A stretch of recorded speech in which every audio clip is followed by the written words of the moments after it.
ونستعينه ونستغفره ونؤمن به ونتوكل عليه ونعوذ بالله من شرور أنفسنا ومن سيئات أعمالنا اللهم صل على محمد وعلى آل محمد وبارك وسلم۔ میں سب سے پہلے اللہ تبارک و تعالیٰ کا شکر ادا کرتا ہوں کہ اللہ تعالیٰ نے مجھے آج یہاں اس نورانی محفل میں شریک ہونے کا اللہ نے موقع نصیب فرمایا، اور ساتھ ہی منتظمین کا اور اس ادارے کا ٹرسٹیز کا شکر گزار ہوں کہ آپ حضرات نے ہمیں یہاں مدعو کیا، ہمارے استقبال کیا، اس عزت افزائی کی۔ حالانکہ ہم اس قابل نہیں تھے کہ یہاں کھڑے ہو کر کچھ کہہ سکیں، بلکہ آپ کے حکم پر یہاں حاضر ہوا، اور مجھے بہت خوشی ہے کہ میں اس نورانی مجلس میں آج یہاں موجود ہوں آپ سب کے درمیان میں۔ الحمدللہ اس دعا کی یہاں کے پروگرام کو دیکھ کے، یہاں کے ڈسپلن کو دیکھ بڑی خوشی ہوئی۔ جیسے تعارف میں کہا گیا کہ اللہ تعالیٰ نے ہمیں بھی ایک تھوڑا سا موقع دیا ہے اسکول کو چلانے کا بھی اور ہاسپٹل کا بھی۔ تو ہماری بھی اسکول ہے ہدا پبلک اسکول، جس میں CBSE کی تعلیم ہے 10th تک، اور ساتھ میں دینی ماحول میں مجھے اپنی اسکول یاد آ رہی ہے جہاں پر ہم بھی کوشش کر رہے ہیں کہ آپ کی طرح اسی طرح دینی تربیت بھی ہو، دینی ماحول میں ان کی تربیت بھی ہو اور بچے آگے بھی بڑھیں۔ میں اس موقع پر یہاں موجود سارے بچوں کو مبارکباد دینا چاہوں گا کہ اللہ تعالیٰ نے آپ کو اس اسکول میں داخلہ دلوایا ہے جہاں پر ہولسٹک ڈیولپمنٹ کی فکر ہو رہی ہے کہ آپ کی دین بھی بنے، آپ کی دنیا بھی بنے۔ اللہ تعالیٰ نے اس کا موقع دیا۔ لاکھوں اسکولز ہیں دنیا میں اور بڑا اعلیٰ اسکول سمجھے جاتے ہیں، لیکن آپ خوش قسمت ہیں کہ اللہ تعالیٰ نے آپ کو ایسی اسکول میں پڑھنے کا موقع دیا جہاں پر ہماری دنیا کے ساتھ دین کی بھی اتنی فکر ہوتی ہے اور دین ہی اصل ہے۔ اسی طرح میں یہاں کے ٹیچرز کو بھی مبارکباد دینا چاہوں گا۔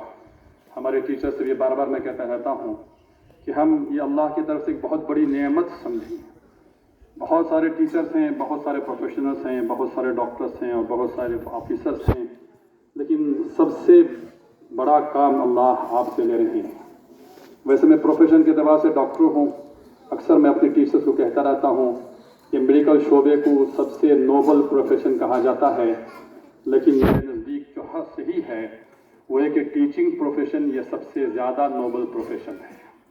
اس لیے کہ ڈاکٹر حضرات تو جسموں کی بیماری دور کرنے کی کوشش کرتے ہیں اور ڈاکٹر حضرات جسم کے پرابلمس کو ڈیل کرتے ہیں، لیکن ٹیچرز ان کا کام کیریکٹر بلڈنگ ہے۔ اور مشہور مقولہ ہے if wealth is lost بولو بچوں nothing is lost. If health is lost, something is lost. And if character is lost, everything is lost. So doctors یہ ہیلتھ کی فکر کرتے ہیں اور ٹیچرز یہ پوری آنے والی قوم کی، پورے آنے والے نسل کے کیریکٹرز کو بنانے کی فکر کرتے ہیں۔ تو کیریکٹر بلڈنگ اصل کام ہے جو تعلیم سے ہوتا ہے۔ اور ہمارے بچوں کو کیا بنانا ہے، ہم اپنے ٹارگٹ لے کر چلیں۔ بچوں کے سامنے بھی ٹارگٹس ہو اور ٹیچرز اور مینجمنٹ کے بھی سامنے ٹارگٹ ہو۔ بہت سارے ٹارگٹس بہت سارے طریقے سے اظہار کیا جا سکتا ہے، لیکن بڑوں کی بات سن کر ایک بات جو میرے سب ذہن میں آ رہی ہے کہ ہمیں اپنے سارے بچوں کو لیڈرز بنانا ہے۔ میں پھر سے ریپیٹ کرتا ہوں، ڈاکٹر بنیں گے، انجینئر بنیں گے، عالم بنیں گے، مختلف شعبوں میں جائیں گے، لیکن ایک بات کو ٹارگٹ لے کے چلنا ہے بچوں کو بھی اور ٹیچرز کو بھی اور مینجمنٹ کو بھی کہ ہم ہمارے بچوں کو دنیا میں لیڈرز بنانے ہیں۔ لیڈر کیوں بننا ہے؟ لیڈر کا مطلب فوراً خیال آتا ہے ہمارا سیاسی لیڈر۔ ہاں سیاسی لیڈر بھی ہیں، ہر شعبے کے لیڈر بننا تاکہ امت کی، پوری انسانیت کی صحیح رہبری اور صحیح گائیڈنس کر سکیں۔ ہمیں دنیا میں اللہ تعالیٰ نے پوری انسانیت کو صحیح گائیڈ کرنے کے لیے بھیجا ہے، اور صحیح گائیڈ کرنے کے لیے سب سے پہلا ہمارا اپنا صحیح ہونا ضروری ہے۔ تو لیڈر بننے کا مطلب یہ ہے کہ ہم پوری دنیا کو لیڈ کریں گے۔ ہر شعبے میں لیڈروں کی کمی نہیں ہے، آج ہر شعبے میں لیڈر ہیں، لیکن اللہ معاف فرمائے تعلیم اور اس سے زیادہ تربیت کی کمی کی وجہ سے یہ لیڈرز دنیا والوں کو غلط طریقے پر لیڈ کر رہے ہیں۔ ہمارے اپنے میڈیکل شعبے میں جو لیڈرز ہیں وہ میڈیکل شعبے میں عرض کرتا ہوں کہ غلط طرف لیڈ کر رہے ہیں۔ اکثر ان کے سمجھ میں نہیں آئے گا، میں ایک جملہ یہاں کر دوں کہ the medical research itself is corrupted today. The medical research itself is corrupted. جس کی بنیاد پر سارا میڈیکل بن رہا ہے، جب ریسرچ کرپٹڈ ہے تو ساری لیڈرشپ کرپٹ ہو جائے گی اور سارا راستہ کرپٹ ہو جائے گا. Education is corrupted. صرف سیاست نہیں، سیاست تو کرپٹڈ ہے، یہ سب کو پتا ہے، لیکن ہر شعبے کے اندر کرپشن آ گیا. کیوں؟ اس لیے کہ لیڈرز صحیح نہیں ہیں. اور ہمیں ایسے لیڈرز دنیا کو دینے ہیں جو ہر شعبے کی صحیح رہبری کریں، صحیح لیڈ کر سکیں ان کو. اور اس کے لیے 2 باتوں کی ضرورت ہے جو اسکول میں ہم سب کو پیدا کرنا ہے ہمارے آنے والی نسل کے اندر. یہ سب ہمارے آنے والی نسل ہے جو پرودین کو لیڈ کرنے والی بنے گی. تو میں خصوصیت سے ٹیچرز اور مینجمنٹ کی توجہ چاہوں گا کہ لیڈرز کے اندر 2 چیزیں ہونی چاہیے. یہ کہ مختلف شعبے میں بچے جائیں گے تو اپنے شعبے کے ماہر ہوں، اپنے شعبے کے ماسٹرز ہوں.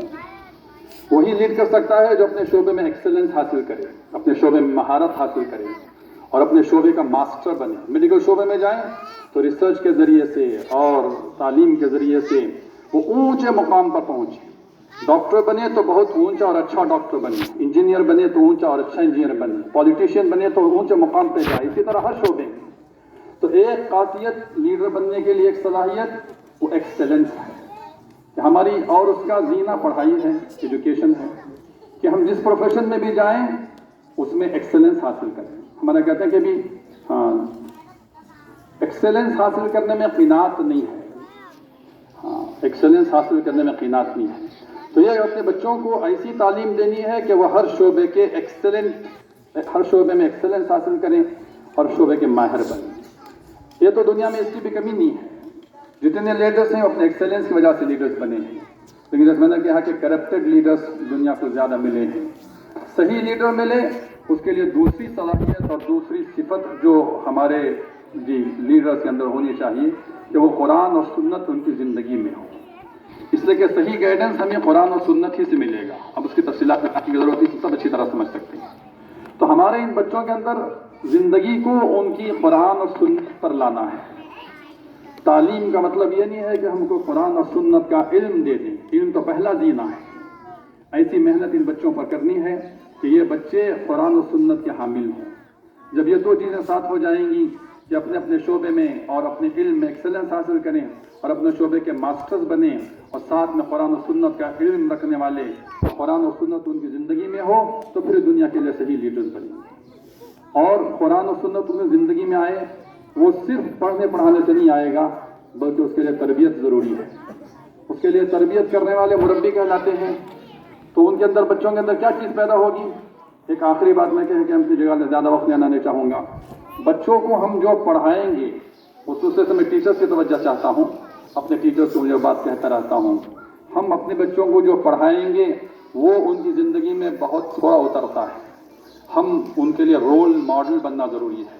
جو چیز ہمارے اندر ہے وہ بچوں کے اندر منتقل ہوگی. جو اچھائیاں ہمارے اندر ہیں وہ بچوں کے اندر منتقل ہوگی، اور جو برائیاں ہمارے اندر ہیں وہ بچوں کے اندر منتقل ہوگی. اگر ہم چاہتے ہیں کہ ہمارے بچے اچھے بنیں تو ہمیں اچھا بننا ضروری ہے. اگر ہم چاہیں کہ ہمارے بچے باحیا بنے تو ہمیں باحیا رہنا ہے. اگر ہم چاہیے کہ ہم بچے سچے بنیں تو ہمیں سچائی کی اپنی عملی تعلیم دینی ہے. عام طور سے میں مثال دیتا رہتا ہوں کہ بھی اگر کسی ٹیچر نے بچے کے سامنے جھوٹ بول دیا HM سے بچنے کے لیے، کسی چیز سے بچنے کے لیے، تو یہ میسیج ان کی زندگی میں چلا جائے گا کہ بچنا ہو تو جھوٹ بول دو، چاہے ہم ادھک پڑھائیں. ایسے ہی ہر عمل کا تعلق ہے. تو اس لیے ہمیں خیال رکھنا ہے. ہمارے ایک دوست ہیں، ان کی بھی بڑی اسکولز ہیں، مصباح صاحب. تو ایک مرتبہ آ کے کہنے لگے کہ بچے نے میرے پاس آ کے کہا کہ سر میں آپ جیسا بننا چاہتا ہوں. تو مجھے بڑا احساس ہوا کہ مجھے کیسے بننا ہے. یہ سب بچے ہم کو دیکھیں گے، مینجمنٹ کو دیکھیں گے، مجھے دیکھیں گے، آپ کو دیکھیں گے، ٹیچرز کو دیکھیں گے. تو بچوں کی تربیت سے زیادہ ہماری تربیت ضروری ہے. اس لیے ہمارے ڈاکٹر مشتاق صاحب کہتے رہتے ہیں کہ ہم چاہتے ہیں کہ بچے اچھے بن جائیں. جو صفات بچوں میں چاہتے ہیں وہ ٹیچرز میں آنی ضروری ہیں، اور مینجمنٹ میں چاہتے ہیں کہ ٹیچرز اچھے بن جائیں تو وہ صفات مینجمنٹ کے اندر آنا ضروری ہے. تو وہاں سے پروسیس چلے گا تو پھر انشاءاللہ پھر اسکول کا مقصد پورا ہوگا کہ ہمیں دنیا میں ایسے لیڈرز اور ایسے لوگ دنیا کو ملیں گے جو خود رول ماڈل بنیں گے اور پھر دنیا کو انشاءاللہ صحیح رہبری کریں گے. میں امید کرتا ہوں کہ اس اسکول سے ہزاروں ایسے لیڈرز دنیا کو میسر ہوں گے. دعا بھی کرتا ہوں اللہ تعالیٰ ہمارے مقاصد میں ہمیں کامیابی نصیب فرمائے. پھر سے ایک مرتبہ اللہ کا اور آپ کا تمام حضرت کا شکریہ ادا کرتے ہوئے اپنی جگہ لیتا ہوں. السلام علیکم ورحمۃ اللہ وبرکاتہ. آپ جتنی باتیں بتائے گئے ہیں، ہمارے تمام یہ ٹیچرز اور بچے اس پر عمل پیرا ہوں گے. جزاکم اللہ احسن الجزا. اب اس کے بعد میں انعامات کا سلسلہ جن بچوں نے قراءت کمپٹیشن میں، جیسا کہ میں نے پہلے بھی بتایا تھا کہ پورے کلاسز فرسٹ سے لے کر 9 تک کے بچوں کو سورہ کمپٹیشن کے اندر شامل کیا گیا تھا، جس میں بچوں نے سورہ بروج تک کے اور کچھ بچوں نے چھوٹی کلاسز کے جو ہے سورہ ویل للمطففین تک 14 سورے 12 سورے 18 سورے 20 سورے یہاں تک کہ 30 صورتوں تک کے انہوں نے سنایا ہے. تو اس میں جو فرسٹ سیکنڈ تھرڈ آئے ان کو جو ہے قراءت کمپٹیشن میں شامل کیا گیا تھا. تو ایسے ٹوٹل 52 بچے شامل تھے، 52 بچے. تو ان میں سے جو فرسٹ سیکنڈ تھرڈ آئے ہوئے ہیں اس کے گروپ بنائے گئے تھے. پہلا گروپ تھا پہلی دوسری تیسری، اور دوسرا گروپ تھا چوتھی پانچویں چھٹی، اور اسی طرح تیسرا گروپ تھا ساتویں آٹھویں نویں. تو اس میں فرسٹ سیکنڈ تھرڈ آنے والوں کو جو ہے یہاں پر ذمہ داران کی جانب سے پہلا انعام ہے 500 روپے، دوسرا انعام ہے 300 روپے، اور تیسرا انعام ہے 200 روپے.